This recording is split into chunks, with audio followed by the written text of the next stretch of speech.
História da Redenção, capítulo 38. O início do ministério de Paulo. Paulo retornou agora a Damasco e pregou ousadamente em nome de Jesus. Os judeus não podiam resistir à sabedoria de seus argumentos e, em conselho, resolveram silenciar sua voz pela força. O único argumento deixado para uma causa em decadência. Decidiram assassiná-lo. O apóstolo foi feito sabedor de seu propósito. As portas da cidade estavam vigilantemente guardadas, dia e noite, para impedir sua fuga. A ansiedade dos discípulos levou-os a Deus em oração. Poucos entre eles dormiam, pois estavam ocupados em idear meios e recursos para a fuga do apóstolo escolhido. Finalmente receberam um plano pelo qual ele seria de noite baixado de uma janela por sobre um muro num cesto. Dessa humilhante maneira, Paulo efetuou sua fuga de Damasco. Então partiu para Jerusalém, desejando familiarizar-se com os apóstolos ali, especialmente com Pedro. Estava ansioso para encontrar-se com os pescadores galileus que viveram, oraram e conversaram com Cristo enquanto esteve na terra. Foi com coração anelante que desejou encontrar-se com o principal dos apóstolos. Quando Paulo entrou em Jerusalém, considerou com opiniões mudadas a cidade e o templo. Agora sabia que o juízo retributivo de Deus pendia sobre eles. O desgosto e a ira dos judeus por causa da conhecida conversão de Paulo não conhecia limites. Mas estava firme qual uma rocha e esperançoso de que, quando relatasse sua maravilhosa experiência a seus amigos, estes mudariam sua fé como ele havia feito e creriam em Jesus. Havia sido estritamente consciencioso em sua oposição a Cristo e seus seguidores, e quando foi subjugado e convencido de seu pecado, imediatamente abandonou seus maus caminhos e professou a fé em Jesus. Agora cria plenamente que quando seus amigos e associados anteriores ouvissem as circunstâncias de sua maravilhosa conversão e vissem quão diferente estava ele do orgulhoso fariseu que perseguira e entregara à morte aqueles que criam em Jesus como Filho de Deus, também eles tornar-se-iam convencidos de seu erro e se uniriam às fileiras dos crentes. Tentou unir-se a seus irmãos, os discípulos. Grande foi, porém, seu pesar e desapontamento quando verificou que eles não o recebiam como um de seu número. Eles relembravam suas passadas perseguições e suspeitavam que ele operava um plano para enganá-los e destruí-los. Na verdade, tinham ouvido de sua maravilhosa conversão, mas como se havia retirado imediatamente para a Arábia, não ouviram nenhuma notícia definida a seu respeito, e não deram crédito à sua grande transformação. Encontro com Pedro e Tiago.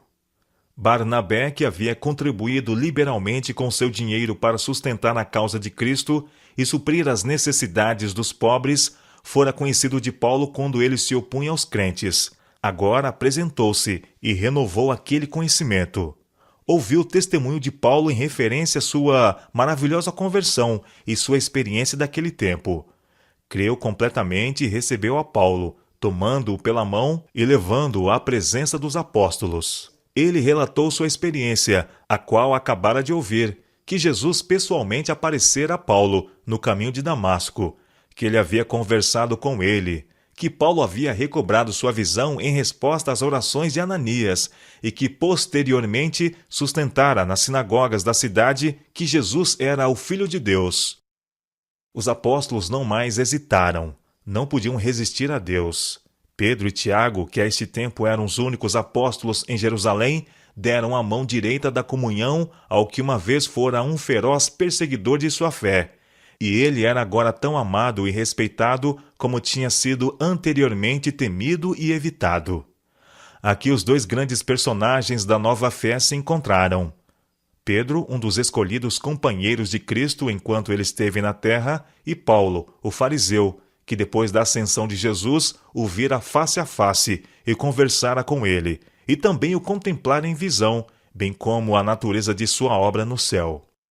Esta primeira entrevista foi de grandes resultados para ambos os apóstolos, mas de curta duração, pois Paulo estava ansioso para tratar dos negócios do seu mestre. Logo, a voz que havia disputado tão ardentemente com Estevão foi ouvida na mesma sinagoga, destemidamente proclamando que Jesus era o Filho de Deus, advogando a mesma causa em cuja defesa morrera Estevão. Relatou sua própria maravilhosa experiência e, com o coração cheio de anelo por seus irmãos e antigos associados, apresentou as evidências proféticas, como fizera Estevão, de que Jesus, que fora crucificado, era o Filho de Deus. Mas Paulo avaliara mal o espírito de seus irmãos judeus. A mesma fúria que irrompera sobre Estevão veio sobre ele. Viu que devia separar-se de seus irmãos, e seu coração encheu-se de tristeza. De boa vontade entregaria sua vida, se por este meio fossem eles trazidos ao conhecimento da verdade. Os judeus começaram a formular planos para tirar-lhe a vida, e os discípulos recomendaram-lhe que deixasse Jerusalém. Contudo, ele hesitou, indisposto a abandonar o lugar e ansioso por trabalhar um pouco mais por seus irmãos judeus.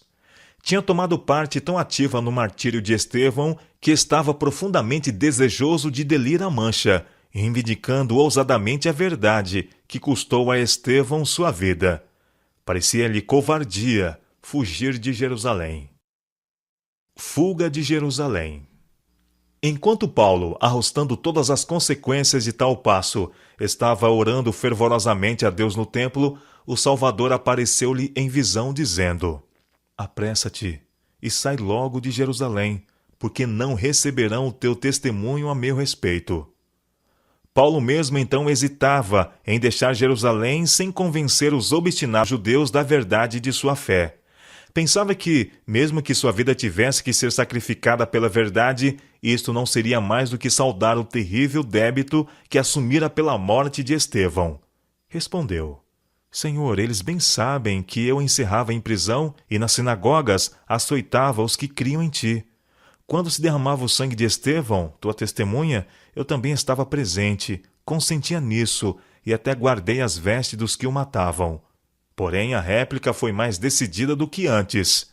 Vai, porque eu te enviarei para longe, aos gentios. Quando os irmãos souberam da visão de Paulo e o cuidado que Deus teve com ele, sua ansiedade em seu favor aumentou. Compreenderam que ele era sem dúvida um vaso escolhido do Senhor para levar a verdade aos gentios. Apressaram seu secreto escape de Jerusalém, temendo seu assassínio pelos judeus. A partida de Paulo suspendeu por algum tempo a violenta oposição dos judeus, e a igreja teve um período de descanso no qual muitos foram acrescentados ao número dos crentes.